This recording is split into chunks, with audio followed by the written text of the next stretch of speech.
Hello friends, in this video we will talk about Virginia Woolf, one of the famous women writer of modern age. Let's talk about her. This is our second video on Virginia Woolf. तो yesterday की video ज़रूर देखें ताकि आपको Virginia Woolf के सारे जो writings है वो क्लियर से समझ में आए।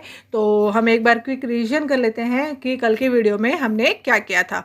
तो Virginia wolf, she was born in 1882 and she was died in 1941.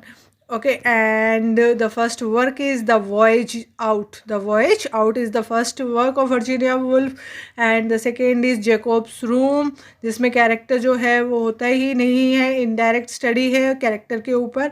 जैकॉब्स room में मिसिस डॉलावे ये जो है ये पार्टी देती है, पूरे एक दिन का इवेंट जो है इसमें दिखाया गया है मिसिस डॉलावे में। इसको हमने थोड़ा डिटेल में किया था क्योंकि कई क्वेश्चंस इसमें से काफ़ी सारे क्वेश्चंस आ रखे थे लास्ट ईयर्स के पेपर्स में। तो साथ के साथ हम लास्ट ईयर्स के पेपर्स भी कर रहे हैं ताकि कंफ्यूजन ना हो और जो हमारी तैयारी है वो बिल्कुल बढ़िया तरीके से हो जाए, लास्ट ईयर्स के पेपर का कोई पेंडिंग ना रहे। तो साथ के साथ हम वो भी कर रहे हैं। तो स्टार्ट करते हैं। आज का वर्क वर्जीनिया वुल्फ का वो है to the lighthouse. To the lighthouse, okay. It was published in 1927 में ये पब्लिश हुआ था, and 3 sections of the book take place between 1910 and 1920 and revolve around various members of the Ramsay family. तो जो 3 sections है इस book में, इस नॉवल में, और जो पूरा इवेंट है वो 1910 से लेके 1920 में घटना हुई है। ये जो भी मतलब इसमें नॉवल में बताई गई है, तो 19 मतलब 10 साल का हो गया ना, 1910 टू 1920, तो 10 ईयर्स का पीरियड दिखाया जाएगा रामसे फैमिली का। और पूरी जो स्टोरीज है वो सारी mister and Mrs Ramsay family के इर्द गिर्द ही ये घूमती है। तो स्टार्ट करते हैं to the lighthouse, and the narrator is the Ruth Wilson. तो जो हमें कहानी सुनाएंगे वो है रूथ विल्सन। जो नरेटर है, नरेट करने वाला स्टोरी को, वो कौन होगा? Ruth Wilson. And she calls it, Virginia Woolf calls it easily the best of my works. तो वर्जीनिया वुल्फ ने इस राइटिंग को कहा था, she calls it easily the best of my works. तो जितना भी एग्जाम इसमें मटेरियल है सारा इम्पॉर्टेंट है, इसमें से कुछ भी शॉर्टकट नहीं हो सकता। तो आप इतना पढ़ के जाएंगे तो आपका एग्ज़ाम 100% 101% ही आराम से क्रैक हो जाएगा, बिल्कुल टेंशन बिना। लेकिन आप इतना तो करें, ठीक है। तो ये तो आपको इतना तो करना ही पड़ेगा। सारी वीडियोस अच्छे से देख के जाए, सारे जो राइटर्स हैं पूरा अच्छे से डिटेल स्टडी इनकी करके जाए, और जो भी इम्पोर्टेंट होता है, जो नॉवेल्स इम्पोर्टेंट होती है जिनमें डीप स्टडी पूछी जाती है, वो हम अलग से अलग अलग एक एक वीडियो बना लेंगे। और साथ के साथ जो इसमें भी हम कर रहे हैं, लेकिन एक बार पूरा नेट का सिलेबस हो जाएगा उसके बाद में हम उसके लिए भी टाइम निकालेंगे। तो स्टार्ट करते हैं। She calls it, Virginia Woolf ने अपने इस वर्क को बोला है easily the best of my works, मतलब उनका ये सबसे बेस्ट वर्क है। And the light house is divided into 3 parts, 3 sections में डिवाइड है। जैसे मैंने बताया 1910 से 1920 तक के इवेंट्स इसमें है। 3 जो सेक्शंस है वो है, फर्स्ट जो पार्ट है वो है पार्ट इज़ विंडो। तो क्या है? First part is window, the second part is time passes, the third part is lighthouse. Third part क्या है? The lighthouse. And the story centres around Mr and Mrs Ramsay. तो story इर्द गिर्द घूमती है Mr and Mrs Ramsay के, who are at their summer house. तो वो अपने समर वेकेशन समर हाउस में गए हुए हैं वेकेशन में, इन इज़ाइल ऑफ स्काई इन स्कॉटलैंड। जो स्कॉटलैंड में एक प्लेस है इज़ाइल ऑफ स्काई, वहाँ पे ये लोग गए हुए हैं। एंड देयर 3 किड्स आर, और उनके 3 बच्चे हैं Ramsay and mister and Mrs Ramsay के। वो 3 बच्चे हैं, काम रामसे, प्योर जो डॉटर है, मतलब एक लड़की है इनकी, 2 लड़कियां हैं, काम और प्योर ओल्डेस्ट डॉटर है ये, और जेम्स रामसे ये यंगेस्ट सन है इनके, ठीक है, सबसे छोटे सन। तो lily Briscoe is the painter. इसमें एक पेंटर है जिनका नाम है lily, okay. Lily Briscoe is the painter.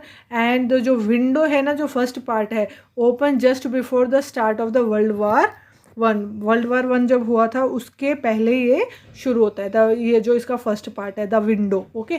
तो ये चीज़ें इंपॉर्टेंट है, वो आपको याद रखनी है कि कौन सा कब पार्ट स्टार्ट हो रहा है। तो स्टार्ट करते हैं। Charles Tansley who is a philosophy student. तो चार्ल्स टेंसले नाम का बच्चा है, वो है फ़िलासफ़ी स्टूडेंट है। And Paul Rayley and Minta Doyle. तो ये love each other and about to get married. तो इस नावल में ये दोनों एक दूसरे से प्यार करते हैं और दोनों की जल्द ही शादी होने वाली है। और जेम्स जो यंगेस्ट सन है मिस्टर एंड मिसिज रामसे का, ask Mr and Mrs Ramsay to take him to the lighthouse. तो उन जेम्स बोलता है अपने माता पिता को कि मुझे लाइट हाउस पे लेके जाओ, and they keeps on telling him that we go there when the weather is good. और वो बार बार उसको समझाते हैं जेम्स को। इस पूरी स्टोरी का जो प्रोटोगोनिस्ट है, जो हीरो है, वो है जेम्स रामसे। तो यंगेस्ट सन है वही इस स्टोरी का, नॉवल का जो हीरो है। तो ये बार बार अपने माता पिता को बोलता है कि प्लीज़ प्लीज़ मुझे लाइट हाउस पे लेके चलो। तो ये लोग बोलते हैं कि नहीं, अभी तो मौसम ख़राब है, जब मौसम अच्छा होगा तो हम जाएंगे। एंड जो Paul and Minta are getting engaged and this is how the novel begins. और ये दोनों ही इनकी एंगेजमेंट हो रही है, किसकी? पॉल रैले की एंड मिंटा डॉयल की एंगेजमेंट हो रही है, और इसी से नॉवल स्टार्ट होती है। And this we find in the first part, that is, तो फर्स्ट पार्ट में हम देखने को मिलता है, फर्स्ट पार्ट क्या है? The window. फर्स्ट पार्ट क्या है? The window. And the story revolves around Mr and Mrs Ramsay stream of consciousness, and Lily Broske, who is a painter and wants Tansley, who thinks that woman cannot do anything, so he is a kind of a male chauvinist person. तो जो philosophy पढ़ रहा है, philosophy का student है Charles ले, वो मानता है कि नहीं, जो वुमेन है वो कैन नॉट डू एनीथिंग, कुछ नहीं कर सकती। तो ये पेंटर जो लिली है ब्रोस्के, वो पेंट कर रही है एंड वॉन्ट्स स्टैंसले, तो उसकी जो मेल शॉविनिस्ट पर्सन है वो उसको चेंज करने की कोशिश कर रही है, आपस में ये बात कर रहे हैं। ठीक है, तो सॉरी फॉर डिस्टर्बेंस, स्टार्ट करते हैं। तो इसमें ये इसका माइंड ये अपना व्यू बता रहा है कि ऐसे ऐसे जो वुमेन होती है वो कुछ नहीं कर सकती, और ये दोनों आपस में बात कर रहे हैं आराम से। स्ट्रीम ऑफ कॉन्शियसनेस पे ये आधारित है पूरी नॉवल। तो इसमें इन द सेकेंड पार्ट क्या है? Time passes. सेकेंड पार्ट है time passes and we get to know that Mrs Ramsay died. तो इसमें सेकेंड पार्ट में हमें पता चलता है कि जैसे टाइम पासेस, तो ये याद रखना है, विंडो खुली, टाइम पास हुआ, टाइम पासेस, तो मिसिस रामसे डाइड। इसमें मिसिस रामसे जैसे जैसे टाइम पास हुआ मिसिस रामसे मर जाती है, and when she is about to give birth to a child, and this second part is for 10 years pure die. तो इसके सेकेंड पार्ट में भी 10 साल दिखाई देते हैं, और इसमें जो प्योर है वो डॉटर है वो भी इसमें मर जाती है। तो मिसिस रामसे एंड प्योर दोनों ही अब दुनिया में नहीं है। और इन द थर्ड पार्ट है lighthouse, we find that James and mister Ramsay going to the lighthouse. तो हम देखते हैं कि जेम्स और मिस्टर रामसे लाइट हाउस में जा रहे हैं, and lily Briscoe completes her painting. तो लिली जो पेंटिंग बना रही थी वो पेंटिंग कंप्लीट कर देती है, and says that I have had my vision. तो ये इसके लिली ब्रोस्के के शब्द है last, and theme is the meaning of life and death. तो इस पूरी स्टोरी का थीम क्या है? Meaning of life and death. ये थी स्टोरी। फर्स्ट में विंडो जो है उसमें story revolves around mister Ramsays, और उसमें वो पेंट कर रही है और टेंसले है उनसे बात कर रही है। सेकेंड पार्ट में टाइम पासेस में दोनों की, मिसिस रामसे और प्योर की, दोनों की डेथ हो जाती है। और in the third part lighthouse में mister Ramsay and James going to the lighthouse, और जो लिली ब्रोस्को है उसकी स्टेटमेंट है I have had my vision, मैंने मेरा विजन वो है जो देख लिया। ठीक है, तो ये इसकी स्टोरी थी टू द लाइट हाउस। इसको हम डिटेल में वक्त मिला तो ज़रूर करेंगे एग्ज़ाम पॉइंट ऑफ व्यू से, अभी हमने जल्दी में इसको किया है। स्टार्ट करते हैं क्वेश्चन आंसर्स जो लास्ट ईयर्स के पेपर में आ रखे हैं। तो ट्राई टू आंसर दिस। आप लोगों का अभी एग्ज़ाम भी होने वाला है, तो आप ये जो क्वेश्चंस हैं इनको आंसर करने की कोशिश करिए, क्योंकि ये लास्ट ईयर्स के पेपर में ही आ रखे हैं, मैंने अपने आप से नहीं बनाए हैं। तो लास्ट ईयर के पेपर का फर्स्ट क्वेश्चन है, in which novel of Virginia Woolf there is a painter in the act of painting actually figure as a character. तो ऐसा कौन सा है जिसमें पेंटर है, पेंटिंग कर रहा है और वो उसका कैरेक्टर भी है? तो answer is Lily Briscoe is completing a painting of Mrs Ramsay in the lighthouse novel.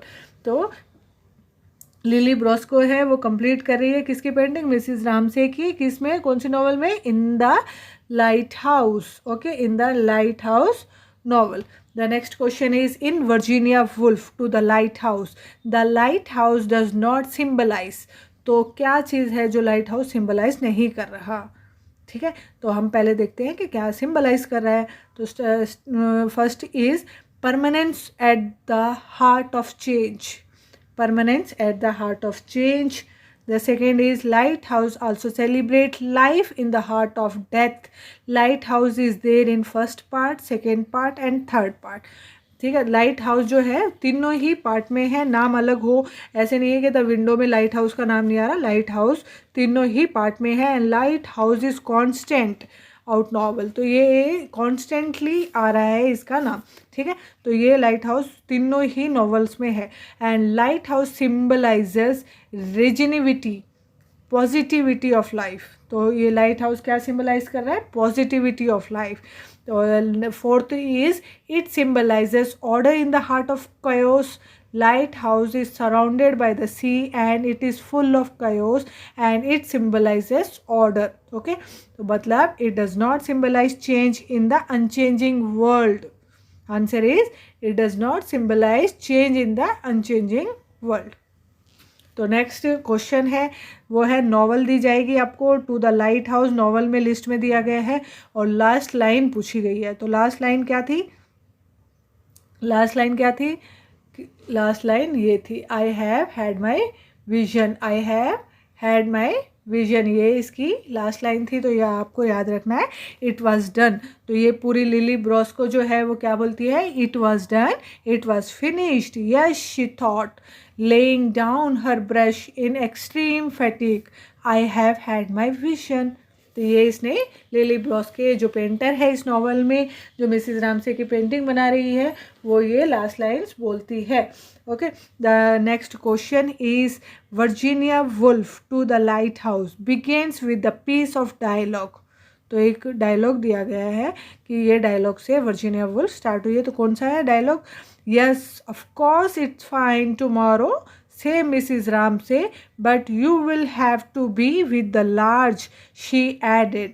Present among the speaker of his remark is, तो कौन है, हर सन जेम्स। तो वो अपने बेटे को, जब बेटा डिमांड करता है कि वहाँ पे चलो, तो वो बोलती है कि कल चलेंगे, अभी वेदर ख़राब है। तो ये कौन, किसकी स्टेटमेंट है, डायलॉग किसका है, हर सन जेम्स का डायलॉग है। Mrs Ramsay saying to James when James said that he want to go to the lighthouse. ये हमने स्टार्टिंग में ही जितने भी क्वेश्चन आ रखे हैं, जो मैंने अभी आपको ये क्विक रिविजन करवाया टू द लाइट हाउस का, उसमें हमने ऑलरेडी बात कर रखी है इनकी। तो आप ट्राई कीजिए आंसर देने की। The next question is Virginia Woolf to the lighthouse has 3 parts, are name in the following except. तो 3 पार्ट्स दिए गए हैं और बोला गया है कि एक नहीं है। तो ये तो आप कर लोगे, मैं क्वेश्चन आंसर्स बता देती हूँ। आंसर में चारों ऑप्शंस बता देती हूँ।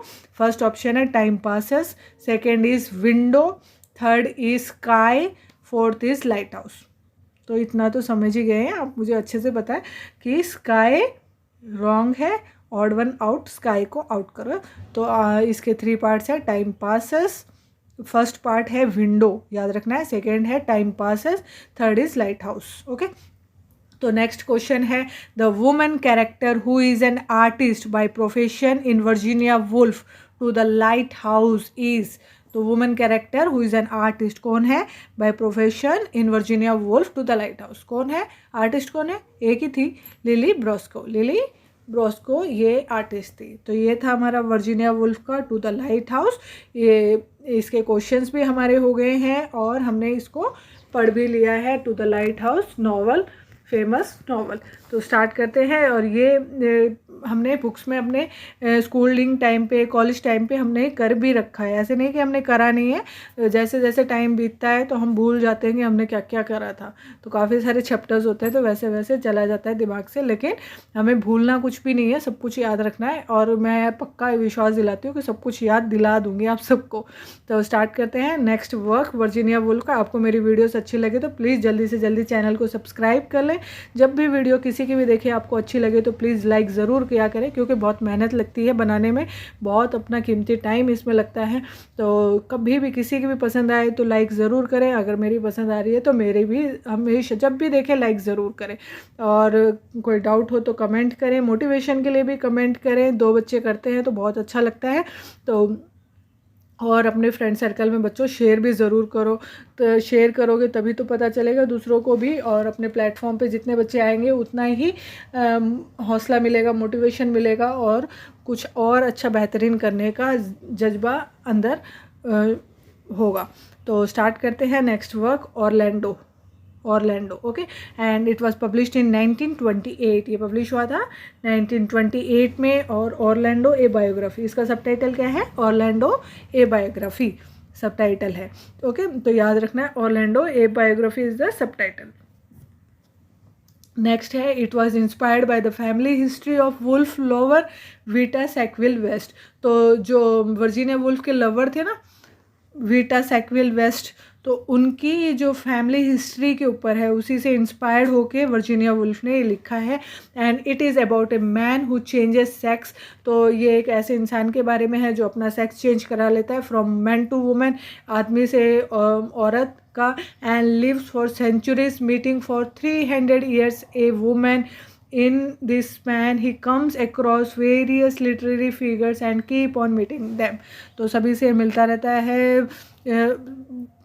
300 वुमेन से मिल चुका होता है। In this span he come across various literary figures. तो बहुत सारे जो राइटर्स होते हैं उनसे भी इसकी मुलाकात होती है। तो ये था इसके ऊपर। तो इसमें जो कैरेक्टर है, Shel is a character in Virginia Woolf. तो शेल SHEL शेल कैरेक्टर है किसमें? वर्जीनिया वुल्फ के ऑरलैंडो में। तो ये याद रखना है।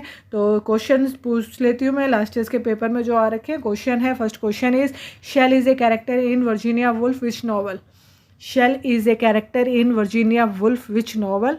तो answer is Orlando. The next question is, identify the text in the following list which offers a fictionalized survey of literature from Elizabethan time to 1928। तो मैंने जैसे बोला ना 300 पीरियड्स के बारे में वो पढ़ लेता है ऑरलैंडो, वो लिटरेरी जो फिगर्स होते हैं उनके बारे में उनसे मिलता है। तो answer is Orlando, because you get to witness 300 years of period and meet some की लिटरेरी फिगर्स। ओके, तो याद रखना है Orlando meet some literary figures in this 300 years। तो ये इलिज़ाबेथन पीरियड भी टाइम टू 1928 तक ये सभी लिटरेरी फिगर से मोस्टली मिलता है। कौन? ऑरलैंडो। तो नेक्स्ट है the waves. The next is the waves.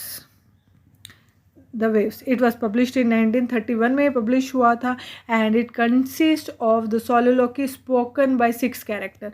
तो एक सोलोलोकी है जो 6 कैरेक्टर्स बोलते हैं स्टेज पे, and they talk about life, और ये ज़िंदगी के बारे में ये बात बोलते हैं, and their own experience through the use of stream of consciousness, और अपने ही एक्सपीरियंस के बारे में ये 6 कैरेक्टर्स बोलते हैं। तो story revolves around this 6 characters speaking soliloquy and talking about view. वो अपने विचारों के बारे में इसमें बात करते हैं। ओके, तो अपने एक्सपीरियंस के बारे में इसमें बात करते हैं। तो द वेव्स, तो ये कौन सी? वर्जीनिया वुल्फ की राइटिंग है। इसमें ज़्यादा कभी अब तक कोई क्वेश्चंस नहीं आए हैं, तो इतना हमें इसमें डीप नहीं जाना है, जितना इम्पोर्टेंट है वो हमने इसमें कर लिया। Next is between the acts. Between the acts, it was publish in 1941 में पब्लिश हुई थी। एक नॉवल है, आपको याद रखना है। And this is a final novel written by Virginia Woolf. ये फाइनल नॉवल, आखिरी नॉवल है वर्जीनिया वुल्फ की, क्योंकि देखिए 1941 का टाइम पीरियड है। तो ये वर्जीनिया वुल्फ की डेथ भी 1941 में ही हुई थी। And it is about a play which is to be staged in front of village people. तो ये प्ले था जो विलेज पीपल, जो गांव के लोग थे, उनके सामने परफॉर्म किया गया जस्ट बिफोर वर्ल्ड वार 2, और वर्ल्ड वार 2 से पहले। ओके, तो ये था हमारा वर्जीनिया वुल्फ। आज हमने कंप्लीट कर लिया है, इनकी सारी राइटिंग्स कंप्लीट हो गई है। आप मेरी वीडियोस को जल्दी से जल्दी सब्सक्राइब कर लीजिए, लाइक ज़रूर करें, कमेंट करें, कोई आपको डाउट हो या हौसला बढ़ाने के लिए भी ज़रूर कमेंट करें। और अपने दोस्तों में, अपने फ्रेंड सर्कल में शेयर भी जल्द से जल्द कर लीजिए। और इसके बाद में स्लाइड्स अपलोड होगी, एक एक स्लाइड को पॉज करके पढ़ना है, बिल्कुल स्किप नहीं करना है। क्वेश्चन आंसर्स वे में स्लाइड इसीलिए दी